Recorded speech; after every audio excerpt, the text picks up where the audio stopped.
சோத்திரம். கர்த்தர் கிருபை. கிறிஸ்து ராஜா வாழ்க. உங்கள் அனைவருக்கும் கிறிஸ்து இயேசுவின் உயிர்ப்பு பெருவிழா நல்வாழ்த்துக்களை தெரிவித்துக் கொள்கிறேன்.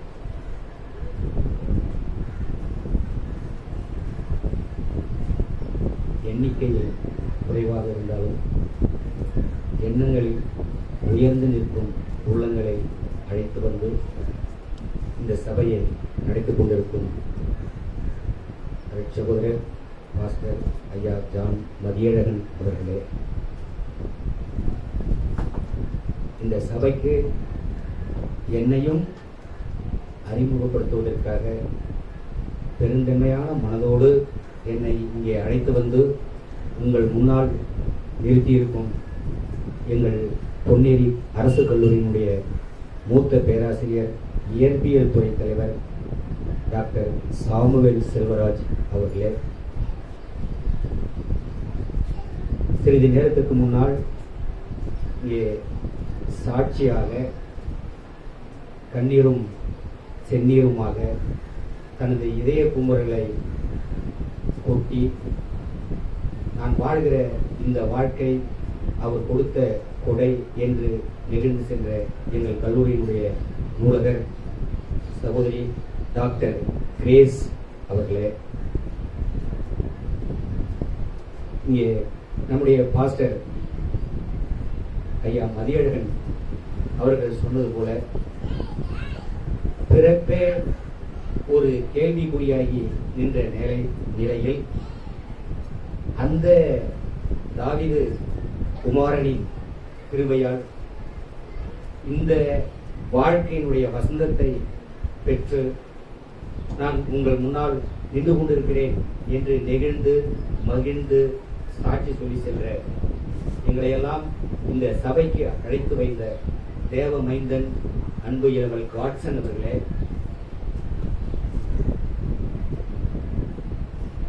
2000 ஆண்டுகளுக்கு முன்பு கர்த்தர் சொன்னது, தாகமாயிருக்கிறவனுக்கு குடிக்க கொடு, முதல்ல பசி உள்ளவனுக்கு உண்ண கொடு. உலகத்தில் இருக்கிற அத்தனை புரட்சிகளுக்கும் 2 எழுத்து தான் காரணம், பசி பாசி. தமிழ்ல முன்னோர்கள் சொன்னாங்க, பசி வந்திட 10 பறந்து போகும். நம்ம கர்த்தர் முன்னுரிமை கொடுத்ததும் முதன்மை கொடுத்ததும் அந்த பசிக்கு தான். அத அப்படியே 20ஆம் நூற்றாண்டில் தமிழ் மரபில் மொழிபெயர்த்தான் ஒரு கவிஞன். மனிதர் உணவை மனிதர் பறிக்கும் வாழ்க்கை இனி உண்டோ, மனிதர் நோக மனிதர் பார்க்கும் வழக்கம் இனி உண்டோ என்று கேட்டான். இயேசுவை அப்படியே மொழிபெயர்த்து, அப்படி மொழிபெயர்த்து சொன்ன மகாகவி பாரதியின் பேரன் இங்கே வந்து நம்ம எல்லாம் நிகழ வைத்திருக்கிற அருமை சகோதரர் பாரதி சிவகுமார் அவர்களே,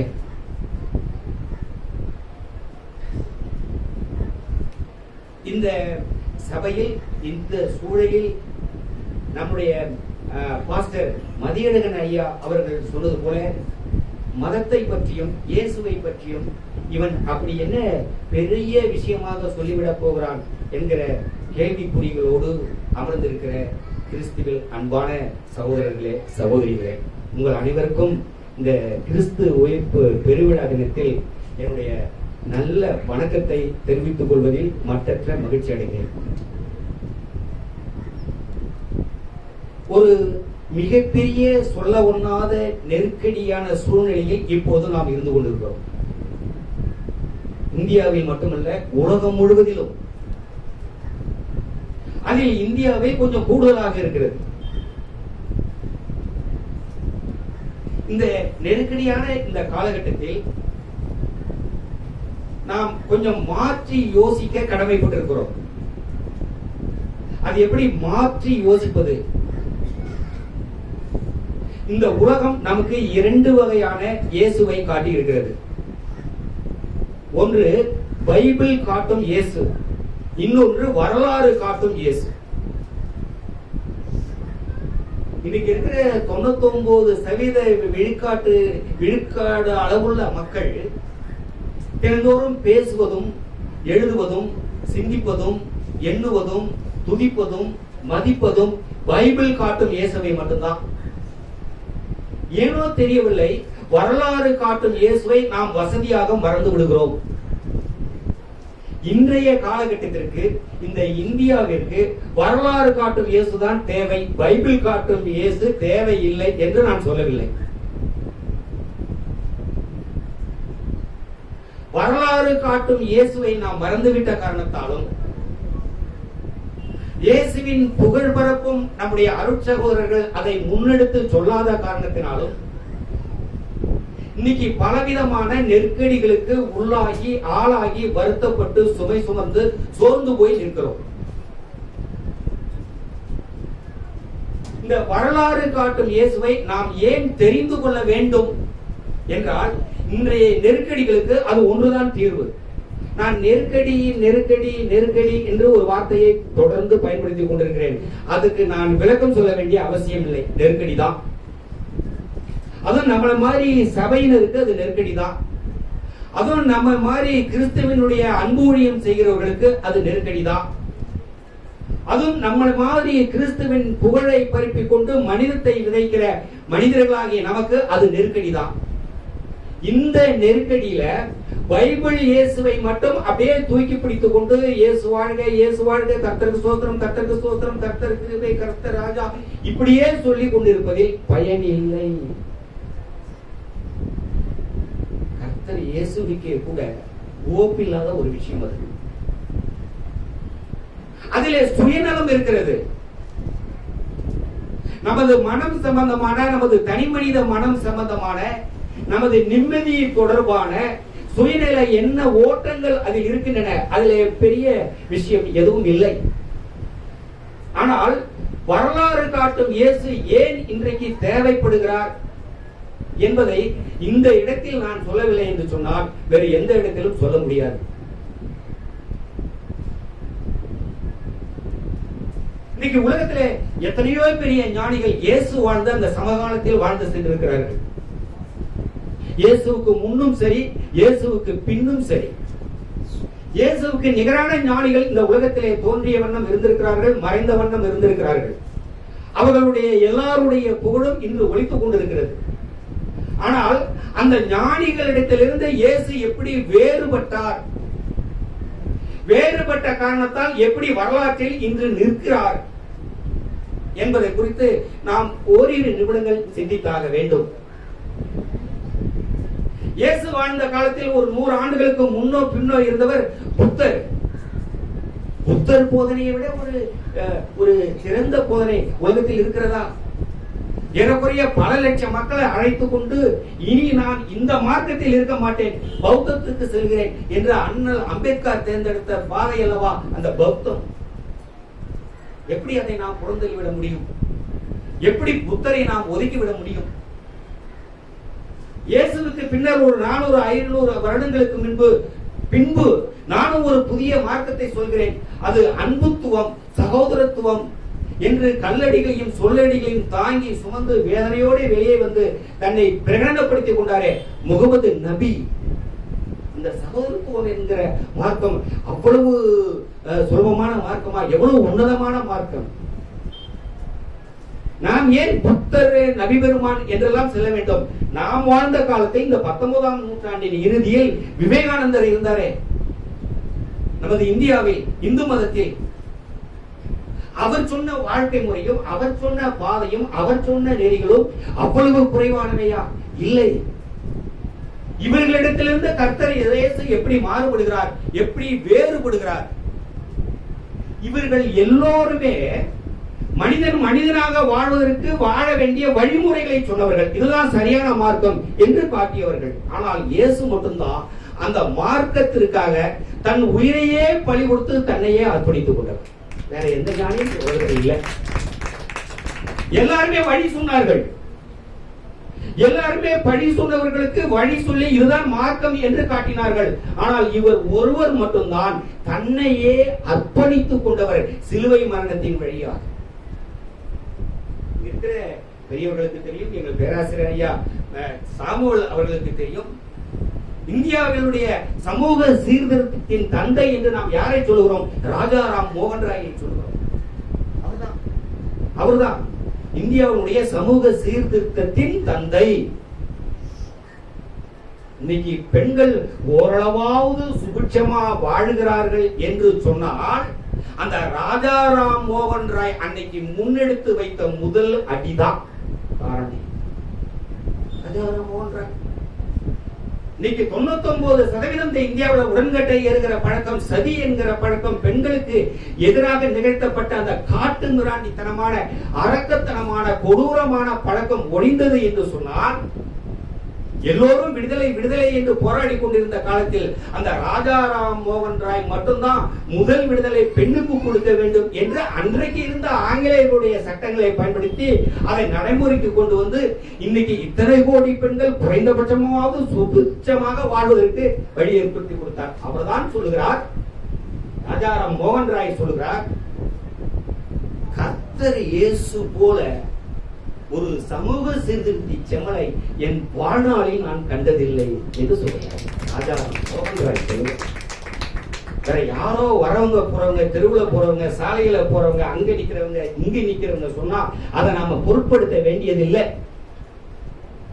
இந்தியாவின் சமூக சீர்திருத்தத்தின் தந்தை என்று போற்றப்பட்டு கோடிக்கணக்கான பெண்கள் இன்றைக்கு குறைந்தபட்ச வாழ்வை சுகிப்பதற்கும் அனுபவிப்பதற்கும் களம் அமைத்து கொடுத்த அந்த ராஜாராம் மோகன் சொல்லுகிறார், கர்த்தர் இயேசுவை போல ஒரு சமூக சீர்திருத்த சிந்தனையாளரை என் வாழ்நாளில் நான் கண்டதில்லை என்று சொல்லுகிறார். இதுதான் வரலாறு. இதுதான் வரலாறு காட்டும் இயேசு. இதுதான் வரலாறு காட்டும் இயேசு. இன்னைக்கு பைபிள் எல்லார் கையிலும் இருக்கு. அத்தனை பேரும் கரைச்சி குடிச்சிருப்பீங்க. எந்த அதிகாரம், எந்த வசனம் அப்படின்னா தெல்ல தெளிவா தெரியும். அதே எங்க கிரேசம்மா விட்டா அத்தனை அப்படியே மனப்பாடம் பண்ணி ஒப்பிச்சுக்கிட்டே இருப்பாங்க. இப்ப நாம் தெரிந்து கொள்ள வேண்டியதும் புரிந்து கொள்ள வேண்டியதும் அது அல்ல, அது அல்ல. ஆனா தன்னுடைய வாழ்க்கையை முழுமையா அந்த இயேசுவிடமிருந்து பெற்றுக்கொண்டு, அந்த மலை பொழிவிலிருந்து பெற்றுக்கொண்டு, இந்த ஒட்டுமொத்த ஏறக்குறைய 30 கோடி, அதாவது உலகத்திலேயே மிகப்பெரிய ஜனநாயக நாடு, ஆனா உலகத்திலேயே மிகப்பெரிய கோடிக்கணக்கான பிச்சைக்காரர்கள் வாழக்கூடிய ஒரு தேசத்திற்கு இந்த சுதந்திரம், இந்த விடுதலை என்கிற உணர்வை ஊட்டுவதற்காக தன்னையே அர்ப்பணித்துக் கொண்ட அந்த அண்ணல் மகாத்மா காந்தியடிகள் என்ன சொல்லுகிறார் தெரியுமா? இயேசுதான் உண்மையான சத்தியாகிரகி. நம்ம சத்தியாகிரகின்னு யார சொல்றாங்க? காந்தியை தான் சொல்றோம். அந்த காந்தி என்ன சொல்றார்? இயேசுதான் உண்மையான சத்தியாகிரகி. தமது சிலுவை வாழ்வின் மூலம் புதியன படைத்தவர். தமது சிலுவை வாழ்வின் மூலம் புதியன படைத்தவர். அவர்தான் உண்மையான சத்தியாகிரகி. சொல்வது யார்? டேவிட் சொல்லலாம், எங்க ஐயா சாமுவேல் செல்வராஜ் அவர்கள் சொல்லுகிறார்களா? நமது ஐயா ஜான் மதியழகன் ஐயா சொல்லுகிறார்களா? இல்ல. அந்த சத்தியாகிரகத்தை உலகத்தில் இருக்கிற அத்தனை அரசியல் தலைவர்களுக்கும் முன்மாதிரியாக கொண்டு சென்று வெற்றி பெற்று காட்டிய மகாத்மா காந்தியடிகள் சொல்கிறார், இயேசுதான் நான் பார்த்த சத்தியாகிரகிகளில் உண்மையான சத்தியாகிரகி. சத்தியாகிரகினா ஒண்ணும் இல்ல, சின்ன பிள்ளைகள் இருக்கீங்க, அஹிம்சாவாதி, நல்லவற்றின் மூலமாகவே, நல்ல எண்ணங்களின் மூலமாகவே, வன்முறை இல்லாமல் நன்முறையில் இந்த வாழ்க்கையை அமைத்துக் கொள்வது. அதுக்கு பிறகு சத்தியாகிரகம். வேற ஒண்ணும் இல்லை. அந்த வட சொல்லுக்கு நீங்க வேற எதுவும் தவறான அர்த்தங்களை புரிந்து கொள்ள வேண்டியதில்லை. இதுதான் வரலாறு காட்டும் இயேசு. மகாத்மா காந்தி சொல்றதுதான் வரலாறு காட்டும் இயேசு. அடுத்தது, இன்னைக்கு இந்த உலகத்தில் இருக்கிற நாடுகள்ல ஏறக்குறைய பாதி நாடுகள் கம்யூனிச நாடு. கம்யூனிசத்தின் தத்துவம் என்ன தெரியுங்களா? மதம் ஒரு அபின், கடவுள் இல்லை என்பது. கம்யூனிச தத்துவம் மதம் ஒரு அபின் என்று சொல்லுகிறது. நாத்திகம் பேசுகிறது. கடவுள் இல்லை என்று சொல்லுகிறது. ஆனா இங்க ஒரு சின்ன ஒரு சுவாரஸ்யமான ஒரு தகவல். அந்த கம்யூனிச தேசத்திலிருந்து வந்து இந்த உலகத்திற்கு கம்யூனிசத்தினுடைய நடைமுறையை முழுமையாக உணர்த்திய ஒரு அதிபர், ரஷ்ய அதிபர் யார் என்று சொன்னால் விளாடிமிர் மிகைல் கோர்பச்சேவ். கார்பச்சேவ்ங்கறாங்க, கோர்பச்சேவ்ங்கறாங்க, ஒவ்வொருத்தரும் ஒவ்வொரு மாதிரி உச்சரிக்கிறாங்க. அது நமக்கு தேவையில்லை. கோர்பச்சேவ் ரஷ்ய அதிபர், உலகின் மிகப்பெரிய கம்யூனிஸ்ட் தேசத்தினுடைய ஜனாதிபதி, மிகப்பெரிய ஆளுநர், அவர் சொல்ற பாருங்க, இயேசு வரலாற்றில் தலை சிறந்த பொது உடைமைவாதி, அவரே முதல் கம்யூனிஸ்ட் இந்த உலகத்தில். உலகத்துல முதல் கம்யூனிஸ்ட் யாருன்னா இயேசுதான். அவர்தான் இந்த உலகத்தினுடைய தலை சிறந்த பொது உடைமைவாதி. சொல்றது யாரு? உலகத்தின் மிகப்பெரிய கம்யூனிச தேசமான ரஷ்யாவினுடைய அதிபர் கோர்பச்சேவ் சொல்கிறார், அவர்தான் முதல் கம்யூனிஸ்ட். இன்னைக்கு நாமெல்லாம் இந்தியாவுல இந்திய குடிமகன்களாக இருப்பதற்கு பெருமைப்பட வேண்டும். அந்த பெருமையை நமக்கு பெற்று தந்த ஒரு தேச தலைவர் யார் என்று சொன்னால் அந்த மகாத்மா காந்தியின் சீடர் பண்டிதர் ஜவஹர்லால் நேரு. ஜவஹர்லால் நேரு மாதிரி உலகத்திலே ஒரு மிக பெரிய மிக சிறந்த இன்டலெக்சுவல் அறிவுஜீவி அப்படின்னா நம்ம விரல் விட்டு எண்ணி விடலாம். சாருக்கு தெரியும். சிறையில் இருந்து கொண்டு தன் மகளுக்கு டிஸ்கவரி ஆஃப் இந்தியா என்று உலக வரலாற்றை பற்றி கடிதமாக எழுதியவர். கிளிம்சஸ் ஆஃப் வேர்ல்ட் ஹிஸ்டரி, உலக வரலாற்று காட்சிகள் என்று புத்தகம் எழுதியவர். உலகத்தினுடைய அத்தனை பொருளாதார கோட்பாடுகளையும் நம்ம பாணியில நம்ம வார்த்தையில சொன்னோம்னா கரைத்து குடித்தவர். நேருவுக்கு பிற்பாடு எத்தனையோ பிரதமர்கள் இந்தியாவில் வந்திருக்கிறார்கள். ஆனால் அவர் மாதிரி ஒரு அறிவுஜீவி பிரதமரை இதுவரை இந்திய தேசம் காணவில்லை. நேருதான் இன்னைக்கு நம்ம இங்க அமைதியா உட்கார்ந்து இந்த சபையை நடத்தி கொண்டிருக்கிறதுக்கு அடித்தளம் அமைத்து கொடுத்தவர் நேரு. அந்த உலக மகா பேரறிஞன், உலக மாமேதை பண்டிதர் ஜவஹர்லால் நேரு சொல்லுகிறார், இயேசு ஒரு போராளி. சொல்றது யாரு? நேரு. இயேசு ஒரு போராளி, வரலாற்றின் திருப்பத்தை உருவாக்கிய முதல் மகன். வரலாற்றில் திருப்பத்தை உருவாக்கிய முதல் மகன். சொல்லுவது யார்? ஜவஹர்லால் நேரு. வரலாற்றில் திருப்பத்தை உருவாக்கியவர் என்பது சரி. அதுக்கு முதல்ல ஒரு வார்த்தையை சொல்றார் பாருங்க, இயேசு ஒரு போராளி. நம்ம யாரையோ சும்மா எல்லாம் போராடி போராடி போராடி போராடி என்ன போராடி சொல்வது யார்? ஜவஹர்லால் நேரு. அடுத்தது ஜவஹர்லால் நேரு சொல்லுகிறார், இது வரலாறு. ஜவஹர்லால் நேரு சொல்லுகிறார், இந்த உலகத்தில் 5 பேர் தான் அறிஞர்கள், மாமேதைகள், பேரறிஞர்கள் என்று நீங்கள் சொன்னால் அந்த 5 பேரில் ஒருவர் இந்தியாவில் இருக்கிறார் என்று பாராளுமன்றத்தில் ஜவஹர்லால் நேரு பேசுகிறார். இந்த உலகத்தில் 5 பேர் தான் மாமேதைகள், 5 பேர் தான் பேரறிஞர்கள், 5 பேர் தான் மகா அறிவுஜீவிகள் என்று நீங்கள் கருதினால், ஒரு 5 பேரை சொன்னீங்கன்னா அந்த 5 பேரில் ஒருவர் இந்தியாவில் இருக்கிறார் என்று பாராளுமன்றத்தின் மைய மண்டபத்தில் 1949 உரையாற்றும் போது சொல்லுகிறார். அவர் சொல்லுகிற அந்த 5 பேரில் ஒருவர் யாருக்கு தெரியுமா? நான் அண்ணல் காந்தியடிகள் என்று சொன்னேன், அவரை போல இன்னொருவரையும் இந்த தேசம் அண்ணல் என்று சொல்கிறது. அவர்தான் அண்ணல் அம்பேத்கர் அவர்கள். அந்த அண்ணல் அம்பேத்கர் கர்த்தர் இயேசுவை பற்றி சொல்கிறார். அதுதான் ரொம்ப முக்கியம். அத்தனை லட்சம் மக்களை பௌத்தத்துக்கு கொத்தா கூண்டோடு அள்ளிட்டு போன அண்ணல் அம்பேத்கர் இயேசுவை பற்றி மனம் திறந்து பேசுகிறார். உள்ளத்திலிருந்து வார்த்தைகள் வருது, உதட்டிலிருந்து வரல. சொல்கிறார், தனி மனிதன் மீதும் சமுதாயத்தின் மீதும் ஒரு மாபெரும் தாக்கத்தை ஏற்படுத்தியவர்களும் முக்கியமானவர், முதன்மையானவர் இயேசு மட்டுமே. சொல்றது யாரு? அண்ணல் அம்பேத்கர். என்ன சொல்றார்? தனி மனிதன் மீதும் சமுதாயத்தின் மீதும் மிகப்பெரிய தாக்கத்தை ஏற்படுத்தியவர்களில் முக்கியமானவர், முதன்மையானவர் இயேசு மட்டுமே. சொல்லுவது பௌத்தத்தை தழுவிய அண்ணல் அம்பேத்கர். வரலாறு எப்படியெல்லாம் இயேசுவை சித்தரித்திருக்கிறது, நாம் எப்படியெல்லாம் வசதியாக அதை மறந்து விடுகிறோம். ஒருவேளை இவற்றையெல்லாம் நினைவுபடுத்தி பார்ப்பதற்குத்தான் என்னுடைய பேராசிரியர் சாமுவேல் செல்வராஜ் அவர்கள் என்னை இங்கே அழைத்து வந்து உங்கள் முன்னால் நிறுத்திருக்கிறாரோ என்னவோ எனக்கு தெரியவில்லை. அடுத்த ஒரு அறிஞர், தென்னாப்பிரிக்க பேராயர், பிஷப், நோபல் பரிசு பெற்றவர். அவருடைய பெயர் டெஸ்மண்ட் டூட்.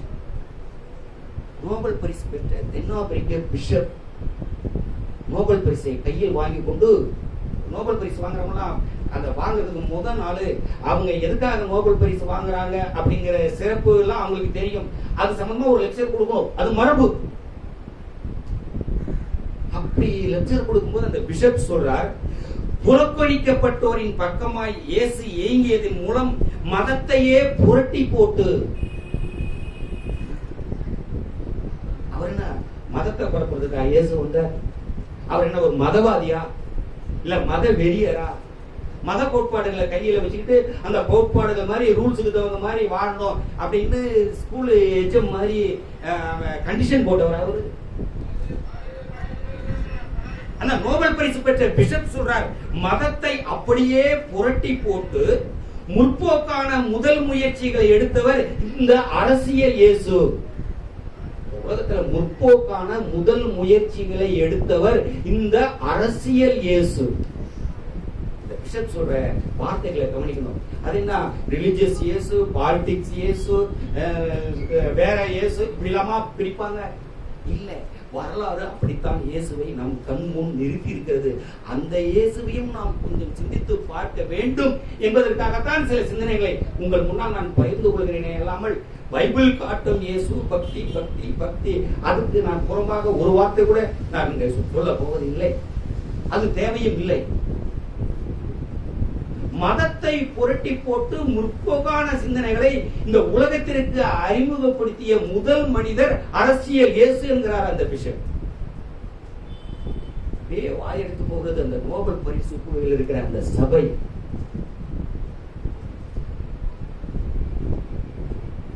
இது இது ஏன் இத்தனை அறிஞர்கள்? நான் சொன்னது சாம்பிளுக்கு ஒரு 5 பேர் தான், 6 பேர் தான். நூற்றுக்கணக்கான அரசியல் தலைவர்கள், பேரறிஞர்கள், விஞ்ஞானிகள் எல்லாருமே இயேசுவை கொண்டாடி இருக்கிறார்கள், வழிமொழிந்திருக்கிறார்கள். வரலாற்றில் அவர் நிகழ்த்திய அரிய பெரிய சாதனைகளை தொகுத்து கூறி இருக்கிறார்கள். அதுல ஒரு 5 பேரை மட்டும்தான் இப்ப நான் சொன்னேன். இப்ப உங்களுக்கு இதுக்கு என்ன காரணம்? இதுக்கு என்ன பெரிய காரணம்? இதுக்கு ஏதாவது ஒரு உள்பொருள் இருக்கணுமே, இதுக்கு ஏதாவது ஒரு தீர்க்க தரிசனம் இருக்கணுமே, இதுக்கு ஏதாவது ஒரு மறைபொருள் இருக்கணுமே.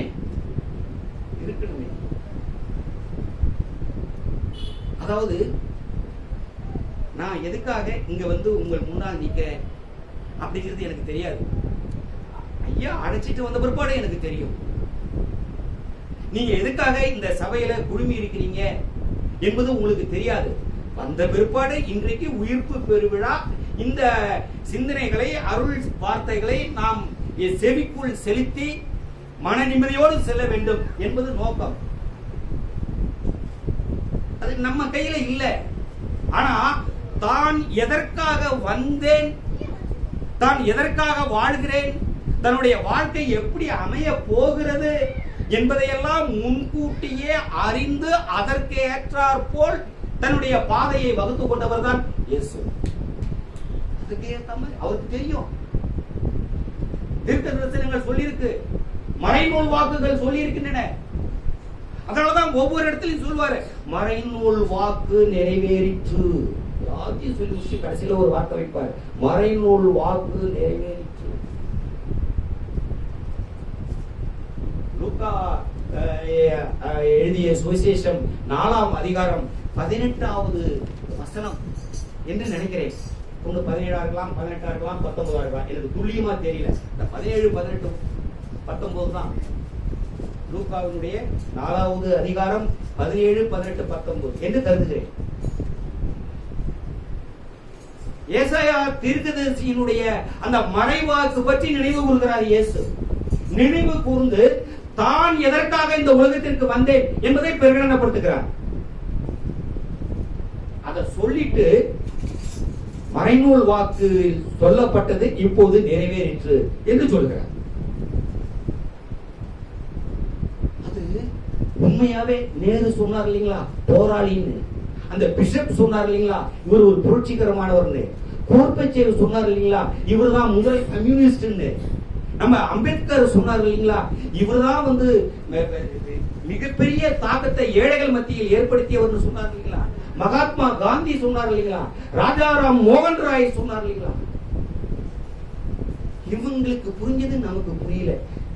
இவங்க அந்த இயேசுவினுடைய அந்த அந்த அந்த வார்த்தைகளை உள்வாங்கி கொண்டு அரசியல்ல சொல்லுவாங்க, சொன்னதை செய்வோம் செய்வதை சொல்வோம். அதை முதல்ல செஞ்சவர் இயேசுதான், கர்த்தர் இயேசுதான். அப்புறம் நம்ம ஃபாலோ பண்றோம். செய்ய முடியாததை அவர் சொல்லவில்லை, சொல்லாத எதையும் அவர் செய்யவில்லை.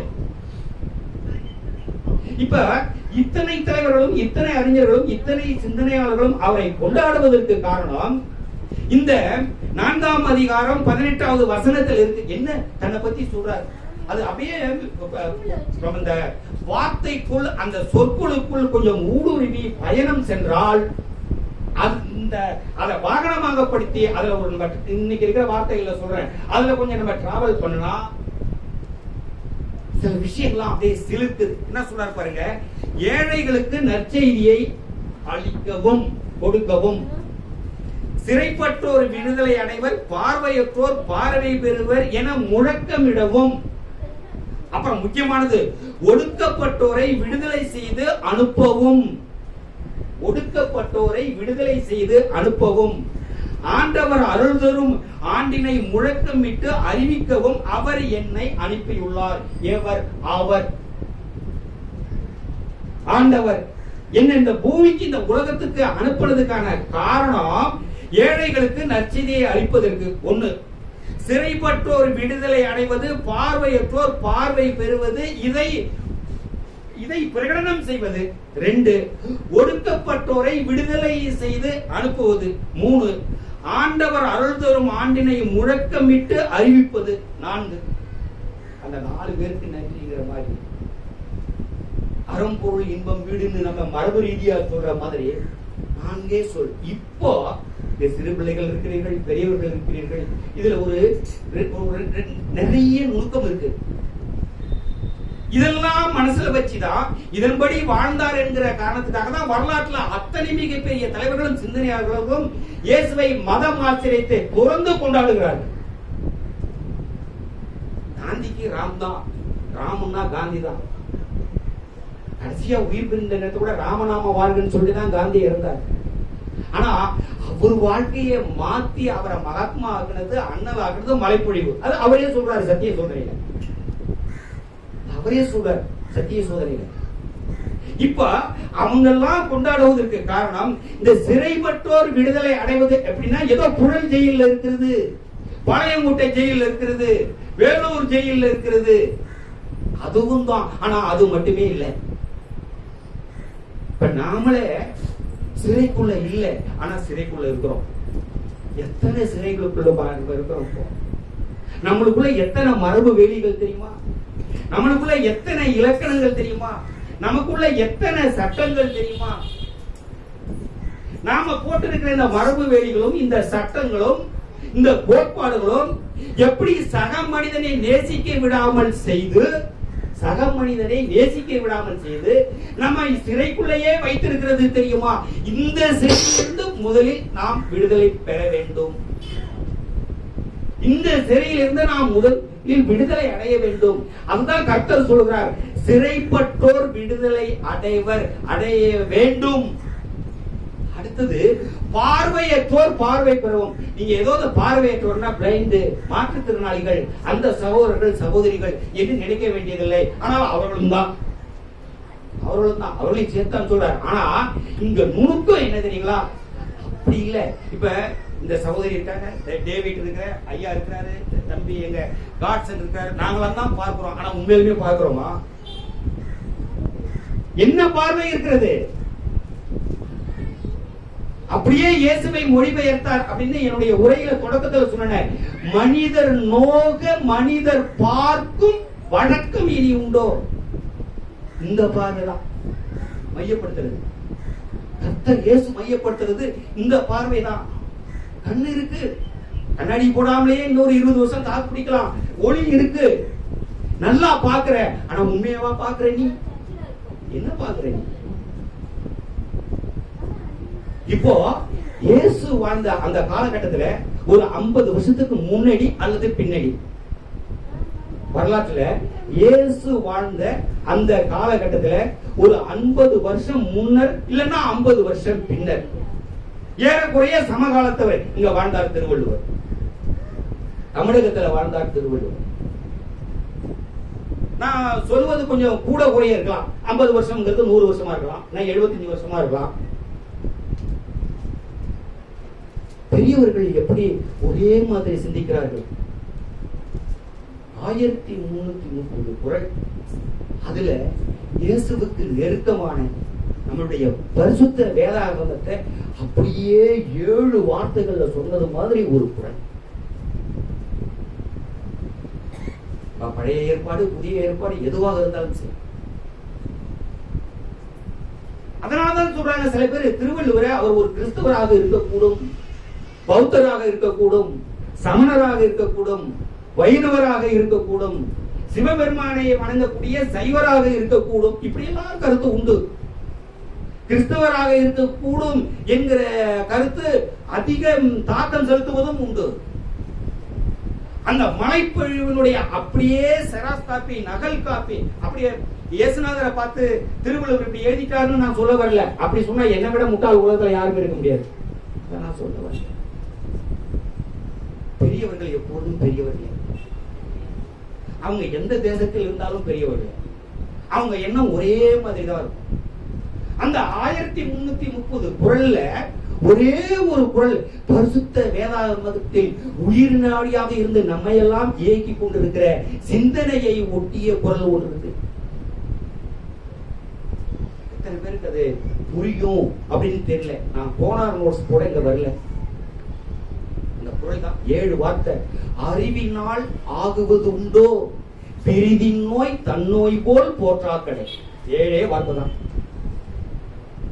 இதைத்தான் ஜீசஸ் இதுக்காக தான் சிலுவை பாடுபட்டு இன்னைக்கு 3ஆம் நாள் உயிர்த்தெழுந்தார். இதைத்தான் அவர் செஞ்சார். இந்த பாவத்துக்காக தான் அவனை போட்டு அடி அடி ரத்தம் ஆறா ஓடுச்சு. ஏன் என்னை கைவிட்டீர் என்று அந்த பரமபிதாவே தோண்டு போகிற அளவிற்கு ஒரு சூழலை உருவாக்கியது இந்த குறளில் இருக்கிற சிந்தனையை அவர் வாழ்ந்து காட்டிய காரணத்தினால்தான். எனக்கு என்னன்ட்டு அவர் போயிடலையே, எனக்கு என்னன்ட்டு போயிடலையே. அறிவினால் ஆகுவது உண்டோ? எம்பிபிஎஸ் படிச்சிருக்கிறாரு, எம்டி படிச்சிருக்கிறாரு, எம்எஸ் படிச்சிருக்கிறாரு, எம்டெக் படிச்சிருக்கிறாரு, பிஹெச்டி வாங்கி இருக்கிறாரு, ஐஏஎஸ் ஆயிட்டாரு, ஐபிஎஸ் ஆயிட்டாரு, ஐஎஃப்எஸ் ஆயிட்டாரு, 2-3 சிஏ முடிச்சிருக்கிறாரு, லண்டன்ல போய் எம்பிஏ படிச்சிருக்கிறாரு, அமெரிக்காவில போய் எம்எஸ் வாங்கியிருக்கிறாரு, பிலிப்பைன்ஸ்ல போய் எம்பிபிஎஸ் முடிச்சுட்டு வந்திருக்கிறாரு, ரஷ்யாவில போய் எம்டி முடிச்சுட்டு வந்திருக்கிறாரு. என்ன புண்ணியம், என்ன புண்ணியம். எவ்வளவு நாளும் படிச்சிரு, நீ டிஸ்டிங்ஷன் வாங்கு, கோல்டு மெடல் வாங்கு, யூனிவர்சிட்டி ரேங்க் வாங்கு, ஸ்கூல் ஃபர்ஸ்ட் வாங்கு, இன்னும் உலகத்தில் இருக்கிற எத்தனை அவார்டு இருக்கோ அத்தனை கூட நீ வாங்கிக்கோ. என்ன புண்ணியம். அறிவினால் ஆகுவது உண்டோ அப்படிங்கிறார் வள்ளுவர். படிச்சு டாக்டரேட் இதுல 2-3 பிஹெச்டி வாங்கினதா பிஹெச்டிக்கிறான். இதுல எம்எஸ் வேற, எம்டி வேற, பேருக்கு முன்னாடி போட்டிருப்பான் எஃப்சி கட்சி, டிசி கட்சி, எஃப்ஆர்எஸ் கட்சி, லண்டன் அப்படிலாம் போட்டிருப்பான் சில டாக்டர்களுக்கு பின்னாடி. வந்துட்டேன்.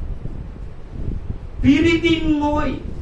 நோய்னா இந்த துன்பம், வேற ஒண்ணும் இல்லை. நோய்னா என்ன? நோய் மட்டும் இல்ல, நோய்னா துன்பம். துன்பம் தரக்கூடிய அத்தனைக்கு பேரும் நோய் தான். நம்ம உடலுக்கும் உள்ளத்துக்கும் எது துன்பம் தருதோ அது எல்லாத்துக்கும் பேர் தான் நோய். வேற ஒண்ணும் நோய் இல்ல. இப்ப இங்க பாருங்க, அவர் என்ன சொல்றாரு? பிறரின் நோய் அப்படின்னு சொல்லல. பிறரின் நோய்னா அது உயர்தனில வந்துரும். என்ன சொல்றாரு பாருங்க, பிரிதின் நோய். சாதாரண 5 அறிவுள்ள, 4 அறிவுள்ள, 3 அறிவுள்ள புல்லு பூண்டு விலங்கு பறவைகள் எல்லாத்தையும் சேர்த்து சொல்றார். அந்த பிரிதின் நோய் பிற உயிர்களுக்கு வரக்கூடிய துன்பத்தை தனக்கு வந்த துன்பமாக கருதி நீ அவனிடம் மனிதநேயம் காட்டவில்லை என்றால், நீ படித்த படிப்பினால் பெரியார் சொன்ன மாதிரி வெங்காயம் என்னையா என்னையா புண்ணியம். அறிவினால் ஆகுவதுண்டோ பிரிதின் நோய் தன்னோய் போல் போற்றா கடை. அடுத்தவனுக்கு வந்த துன்பத்தை தனக்கு வந்த துன்பம் மாதிரி நினைச்சு நீ செயல்படலன்னா, மனிதம் விதைக்கலன்னா, மனித நேயம் காட்டலன்னா, நீ படிச்ச படிப்பால கேட்டார். வள்ளுவர் சொன்னார். ஆனால் வள்ளுவருக்கு 100 வருடத்துக்கு முன்பு கர்த்தர் இயேசு வாழ்ந்து காட்டினார். அவர் வாழ்ந்து காட்டினதனுடைய மொழிபெயர்ப்பு தான் இந்த குறள்.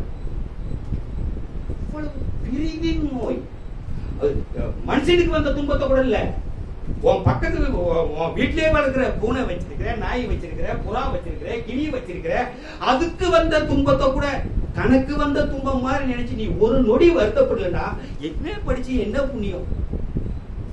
படிக்கிறது ஒரு பெரிய விஷயமா, சாதனை அது. காசு கொடுத்தா டிகிரி தானா வீட்டுக்கு வருது. களி முத்தி போச்சு, காலம் அப்படி இருக்கு. இப்ப பரீட்சை எழுதாமலே பாஸ், ஆன்லைன்ல பாஸ், பரீட்சைக்கு போக வேண்டியதில்லை. +2 எல்லாம் பாஸ், ஏற்கனவே 10th பாஸ், ஏற்கனவே +1 பாஸ். கொரோனா புண்ணியத்துல, COVID-19 புண்ணியத்துல இது ஒரு பெரிய விஷயமா? என் புள்ள +2 பாஸ் பண்ணிட்டானா எப்படி பாஸ் பண்ண நம்மள தெரியும். அவனுக்கு கேட்கதான் போறான் 4-5 வருஷம் கழிச்சு. இது COVID-19ல பாஸ் பண்ண பாஸ் ஆடு கேட்க போறான். அப்பதான் தெரிய போகுது அதுல குவாலிட்டி இருக்கா குவான்டிட்டி இருக்கான்றது. அது இல்ல சொன்னாருங்களா, பார்வையற்றவர் பார்வை பெறவும், சிறைப்பட்டோரை விடுதலை அடையவும். அதுக்குதான் நான் சொன்னேன், சிறைனா நாம நினைக்கிற சிறை இல்ல, பார்வைன்னா நாம பார்க்கிற பார்வை இல்ல. அந்த பார்வையை அவர் சொல்ல வரல. இதுல பாருங்க, ஒடுக்கப்பட்டோர் அப்படிங்கிறாரு. அந்த லூக்கா எழுதின 4வது அதிகாரத்தில் இருக்கிற அந்த 18வது வசனத்துல ஒடுக்கப்பட்டோர் அப்படின்னா, எங்க சாரு எங்க ஐயா ஆங்கிலத்துல ரொம்ப புலமை உடையவர். அப்ரஸ்டு அப்படின்னு நான் சொன்னா இல்ல வேற மாதிரி கூட சொல்லலாம்னு சொல்லுவார் அவர். அப்ரஸ்டு பீப்புள், அப்ரஸ்டு பீப்புள், ஒடுக்கப்பட்ட மக்கள்.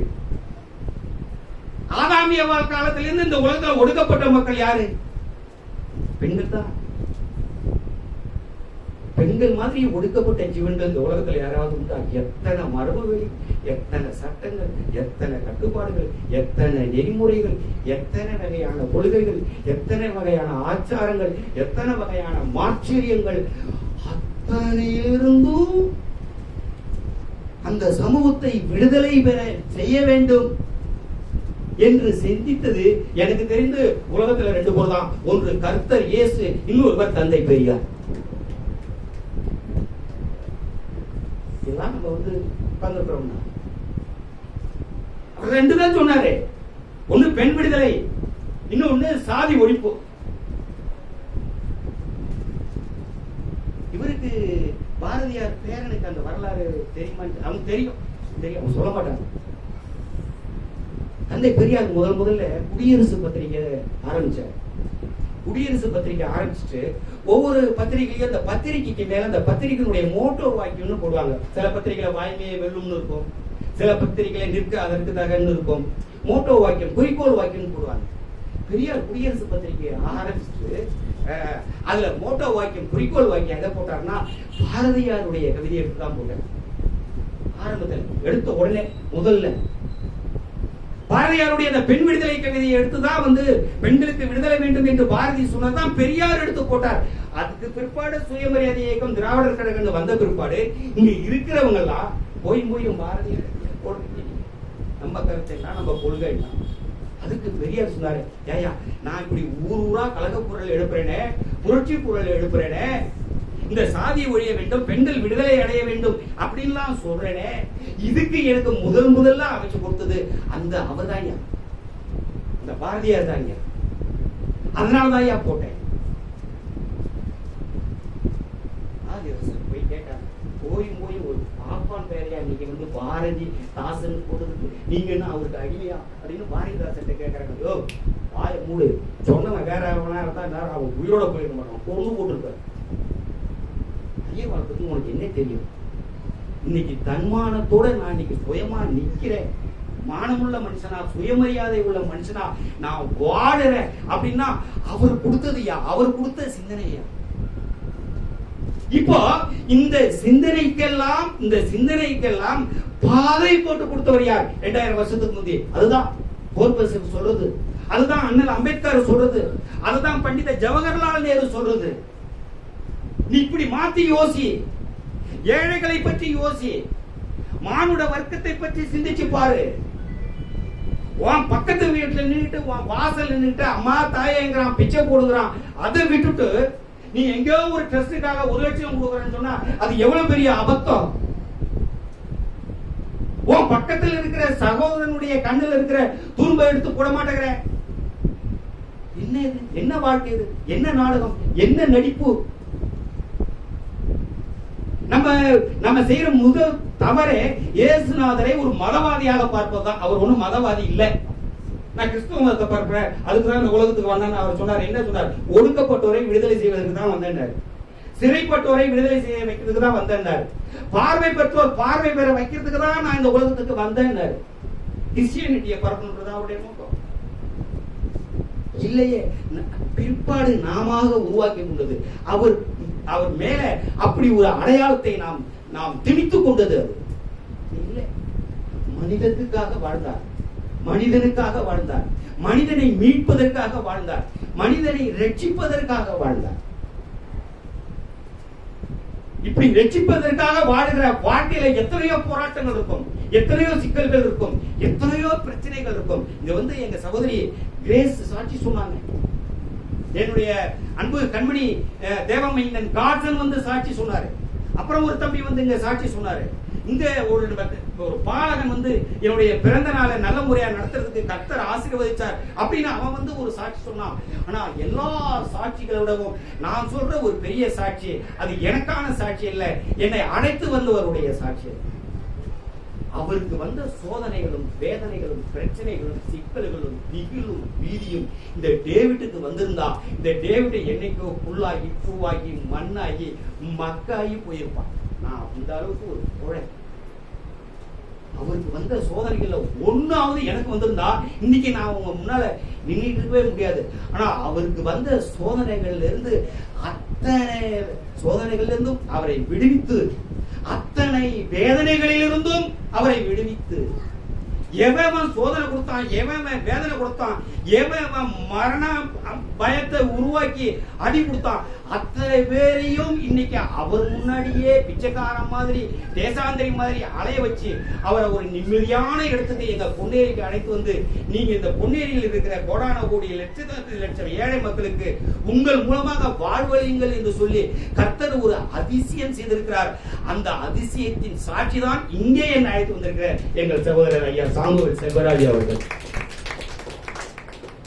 அவருக்கு உங்களுக்கு வந்த மாதிரிலாம் நான் ஒண்ணும் இல்லை, நான் சும்மா உங்க லெவலுக்கு நான் ஒண்ணுமே கிடையாது. சும்மா டேவிட்லாம் டுபாக்கும் ஏதோ கொஞ்சம் சவுண்ட் கொடுப்பேன், அவ்வளவுதான். ஆனா அவங்க எல்லாம் செயல்படுகிறவர். கர்த்தர் இயேசு எங்க பார்க்கணும்னா அங்கதான் பார்க்கணும். அப்போ சாட்சி என்பதும், அந்த சாட்சியை சொல்வதற்கு இங்கு நாம் காட்சியாக நிற்பதும் என்பதும் எல்லாம் அவனுடைய கிருபை சம்பந்தமானது. நான் சோதிக்கல, நான் உன்னை சோதிக்கிறதுக்காக வரல, நான் சோதிக்கலையே. ஆனா பயப்படாதே, அடிக்கடி எங்க சகோதரி எனக்கு வாட்ஸ்அப் அனுப்புவாங்க, பயப்படாது பயப்படாது பயப்படாதுன்னு அனுப்புவாங்க. அவங்க பயப்படுறதுனால என்னவோ என்ன பயப்படாதேன்னு சொல்லி, அப்ப பைபிள்ல நிறைய இந்த பயப்படாதேங்கிறது வரும். தேவை இன்னைக்கு பயந்து பயந்து அப்படியே துவண்டு துவண்டு வாடி வாடி மனம் வெகுண்டு வெகுண்டு எந்த நேரத்துல என்ன நடக்குமோ, நம்ம தனி மனித வாழ்க்கையில் இன்னும் என்னென்ன பிரச்சனைகளை கொண்டு வருவாரோ. வாழ்க்கையில பிரச்சனை இருக்கலாம், ஆனா பிரச்சனையே வாழ்க்கையா இருந்தா என்ன பண்றது? அப்ப நம்ம பற்றுக்கோடு எது, நமக்கு தோணி எது, நமக்கு ஊன்றுகோல் எது? ஒருத்தர் தான். அவர் நம்மகிட்ட ஒண்ணு ஓட்டு கேட்கல, நான் உனக்கு இது செய்யறேன் எனக்கு ஓட்டு போடுங்கன்னு அவர் சொல்லல. அப்பவும் இல்லை, இப்பவும் இல்லை, எப்பவும் இல்லை. அதனாலதான் அவர் ஞானி, அதனாலதான் அவர் அதனாலதான் அவர் மனிதர் இல்ல, மாமனிதர். அந்த மாமனிதர் வாழ்க்கையை மையமா வச்சுதான் இன்னைக்கு உலக வரலாறு கிறிஸ்து பிறப்பதற்கு முன், கிறிஸ்து பிறப்பதற்கு பின் வரலாற்றுல எத்தனையோ ஞானிகள் வாழ்ந்து சென்றிருக்கிறார்கள். வரலாற்றில் எத்தனையோ ஞானிகள் தங்களுடைய சிந்தனைகளை பதிவு செய்து சென்றிருக்கிறார்கள். வரலாற்றில் எத்தனையோ ஞானிகள் தங்களுடைய கோட்பாடுகளையும் கொள்கைகளையும் மனித சமுதாயத்திற்காக விதைத்து சென்றிருக்கிறார்கள். ஆனால் வரலாறாகவே இன்னும் நின்று கொண்டிருக்கிற ஒரு ஞானி கர்த்தர் இயேசு என்று சொல்லி வாய்ப்பளித்த அனைவருக்கும் மீண்டுமாய் எங்கள் ஜான் மதியழகன் ஐயா அவர்களுக்கும் எங்கள் சகோதரர் சாமுவேல் ஐயா அவர்களுக்கும் நன்றி கூறி விடைபெறுகிறேன். நன்றி.